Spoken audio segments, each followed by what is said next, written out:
So if you've watched any of my videos, you know how important making the right money moves, investment moves are to me. But I also like traveling. So what I've been doing is experimenting with different ways to still travel while accomplishing my money goals. So on this video, I'm going to walk you through 5 things that I do and that I continue to do to get the biggest bang for my buck so that I can still reach my goals but also enjoy my life with my favorite thing, which is traveling. So the number one thing that I do is that I try to book I try to book Tuesdays and Thursdays. And when I say book, I mean book the flight, book the car, book the hotel, because usually the prices are the lowest at that time. If you try to look at something on a Saturday versus a Tuesday, there's likely going to be a big drastic difference in the price. And I want to get the lowest of the low, okay? So I always make sure that I check in on whatever it is that I want to do on those 2 days, and those are often the days that I book.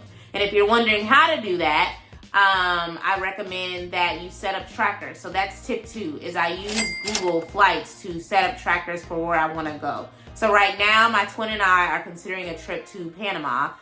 More so her than me.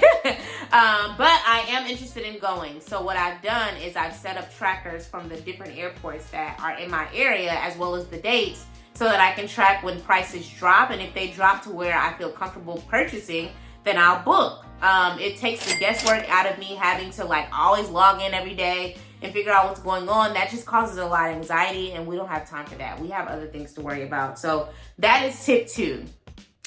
Tip 3 is that I also try to fly on the weekdays. So that's usually a Tuesday, Wednesday, Thursday.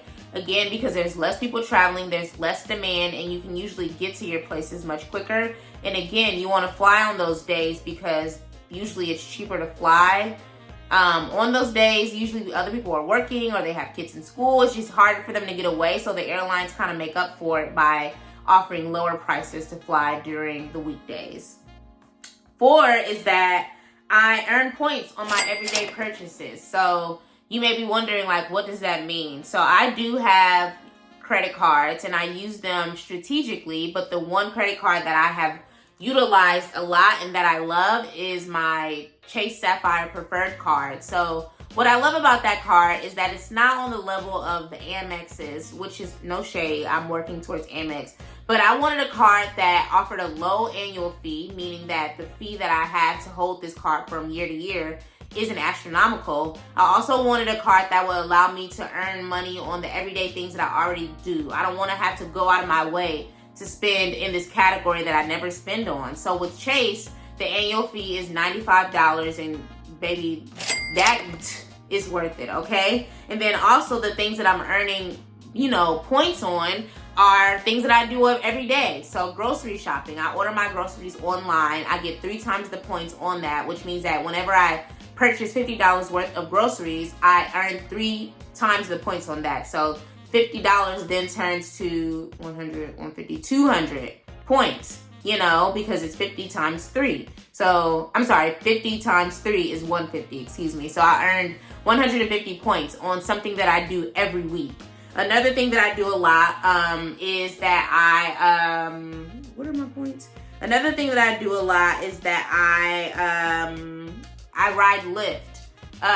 If I am going out, if I'm going to the airport, to and from the airport, to and from a friend's house, or I just simply don't like to drive or don't want to drive, then I'll use Lyft. And with Lyft, you can earn 5 times the points. So if the price of the ride was $10 and you earn 5 times the points, then that then turns those 10 points into 50 points. So you see how quickly things add up. And then another thing that I do pretty frequently is I order food.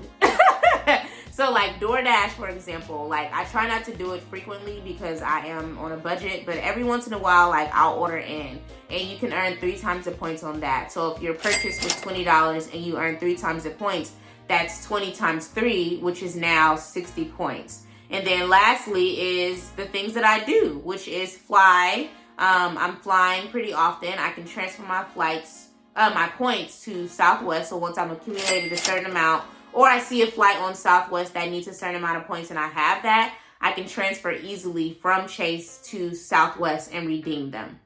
Another thing that I do pretty frequently is I book my travel through that portal. So Your points are worth more when you book in the portal. So I have a video that I'm going to be creating or promoting around how I earned a free flight to Costa Rica and some hotel nights, 2 nights for free with my points. So that's coming. So make sure you like this and subscribe to make sure that you're aware when that comes out. But you can earn more by booking directly on Chase's travel network. I don't know what they call it. I know there's a fancy name. I'm going to put it across the screen.